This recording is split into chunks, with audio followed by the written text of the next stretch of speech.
Good morning. Welcome to Undisputed. We are live from Los Angeles. I'm Jenny Taft here with Skip Bayless, Shannon Sharp, already making a face. Good morning. You see me? Did you watch me yesterday? Yeah, I watched. You watched? Yeah. Well, You had it a little easy yesterday. They took it easy on you. But you know what's about to happen. It was funny yesterday. You take a day off and all hell breaks loose. Yeah. We actually have some news. Then you come back and it's just another ho-hum day. I So make I the don't news. know. I make the news. Oh, well, Really? you better make some right now. Yeah. I see. Yeah. I mean, Chris. Oh, wait. You're going to make news today. You're going to finally win a debate. No, For the no, no, first no. time in 2.5 years. This could be the biggest story in sports. Skip, there was a lot of news yesterday. I mean, that broke on Tuesday and I Yeah. missed on Wednesday. But the most important thing, Goat Jay, there was a GOAT signing in Chicago in the house that Michael built. Oh, I knew Shannon, you were going to you bring missed that up. Oh, You go. missed that story. You know what? He actually took it out on a team that is now 19-50. Don't do that. A team that is 8-27 at home in the house that MJ built. 8-27. If you can't beat Big Brother, beat Little Brother. Let Big Brother know what happened. Really? Okay. Okay, you had to bring that up. I'm sorry, Jenny. I'm sorry. Okay, we have a lot more to get to on today's show. And so, Skip, here's the thing. Do the Cowboys know that free agency started, or are they No. still kind of making some moves? And then Lamar Jackson probably needs to slow down a little bit. But let's start with the Giants. They made a huge splash by trading Odell Beckham Jr. to the Browns for a first and third-round pick, plus safety Jabril Peppers.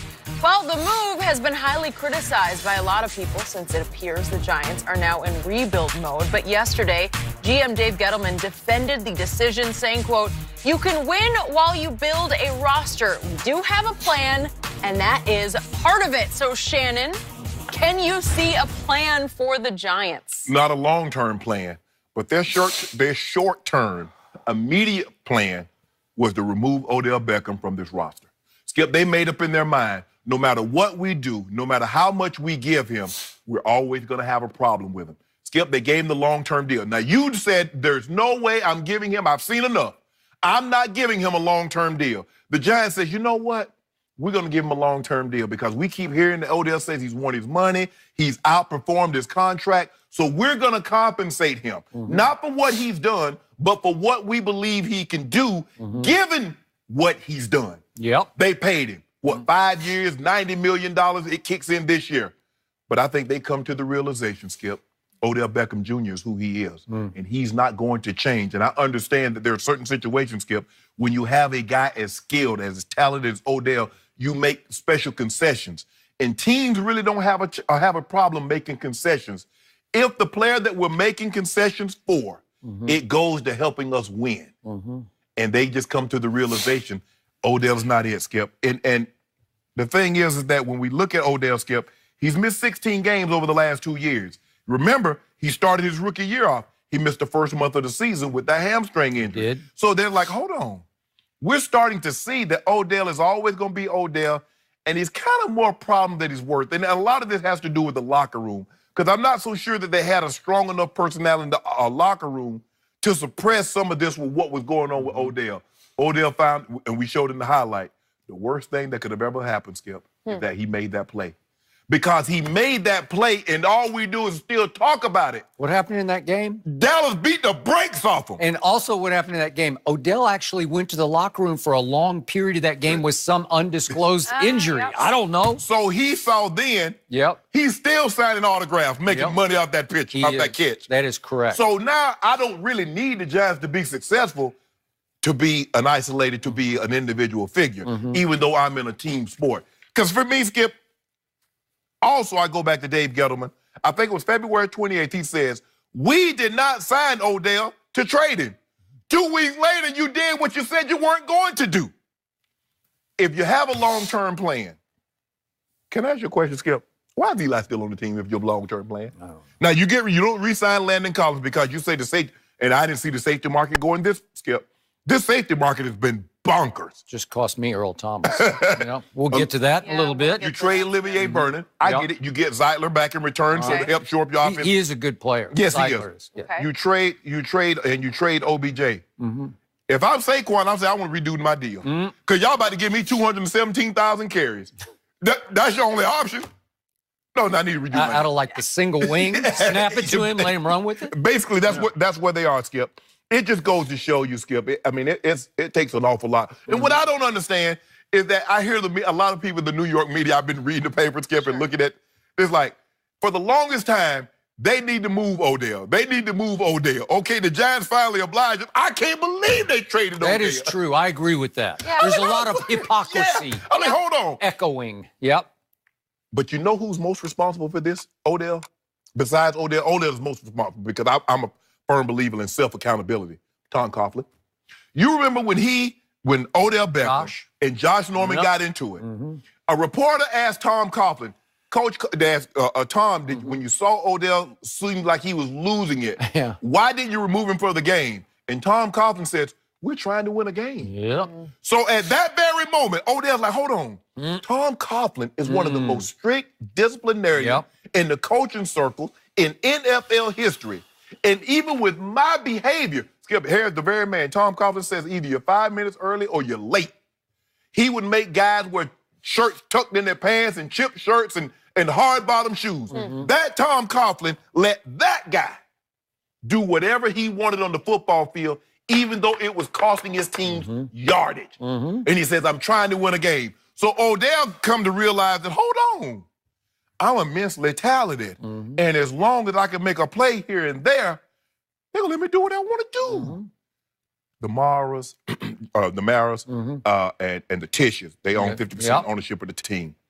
They came to the realization, you can't. Dave Gettleman doesn't make this without the blessing of a general manager. Just like, what's the guy, the previous coach before Sherman? What's his, McAdoo. Oh, yeah. Ben McAdoo. Skip, if Coach Coughlin couldn't control him, Ben McAdoo, what chance does Sherman have? And so at that point in time, Skip, you say, you know what? You're never going to get equal value. It's going to be very interesting to see what they get with the 17th pick they got from Cleveland. But their short-term plan was to get rid of Odell. Their long-term plan, I don't know what the hell they doing. Yep. So to your point, I'm having a bigger and bigger problem with all the hand-wringing and the teeth gnashing over, what are the Giants doing? They have no plan. They had a plan. I said, that's the wrong plan. So I'm not being 20/20 hindsight hypocritical. I said, no, no, no. And I said, give him his money. You did. Don't give him that much money because you made him the highest paid wide receiver in football. You fed into what had become, to me, the caricature that Odell was, trying to live up to being Odell in the Big Apple, trying to live up to that catch. So they gave him the money, and it was just a few months after the Paris hotel room video incident. I don't know what was on the bed. You speculated. I don't know what it was. You in Paris, you're doing makeup. She was makeup. Yeah, she was an heiress. Makeup IG model. I don't know what she was. Oh, my bad. Whatever. It's just a bad look. Whatever it is, it's a bad look. And still, the Mara family and Steve Tisch said, we'll look the other way at that.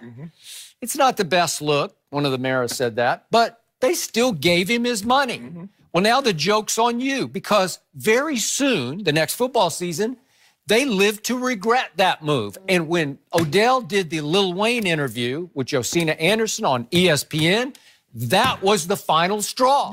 The bridge to the Mara family burnt to the ground that afternoon. Yeah, well, he did it. And by the way, again, point of order, Lil Wayne thought it was just Lil Wayne going to be interviewed. And he showed up thinking, I'm going to talk to Josina about sports. And then, so it looked a little odd, but it was Odell's stage. And he took it and he ran with it.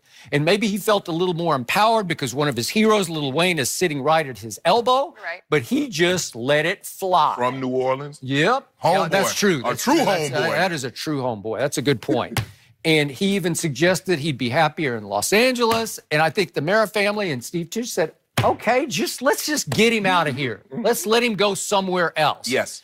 Okay? Well, you've made a monumental mistake that is hard to dig out from under because you're going to have to pay a steep price to cut bait with that, to cut your losses. $16 million in cap. Yeah, you're going to get hit hard. And so they're going to take their hit because they finally said, we can't win with that guy that we just gave the sun and the moon to. Correct. Well, Okay, so what? You're going to start over. You're going to go back to square one. You're going to have to say, where are we now? Because there is no plan. You had a plan, yes, and it exploded in your face. Right. Well, that's your fault. And I don't know whether it holds Dave Gettleman accountable. It was on his watch. They gave him this money. Right. Was that from the top down? Was that from the mayors? Was it from Tish? When you make it that kind of commitment, obviously the ownership has to sign. I would think like so. That. Yes. So was it ownership then told Dave Gettleman, I'm sorry, this did not work out. Get rid of him. Yes. Figure out the best deal you can get for him. Yes. Okay, so it was similar to the Antonio Brown situation in Pittsburgh, except Odell wasn't trying to get out by acting out. He was just being Odell. Right. Like Antonio just said, I'm out. I'm going to talk my way out of town, right? I'm going to create controversy to the point you won't be able to keep me in Pittsburgh. But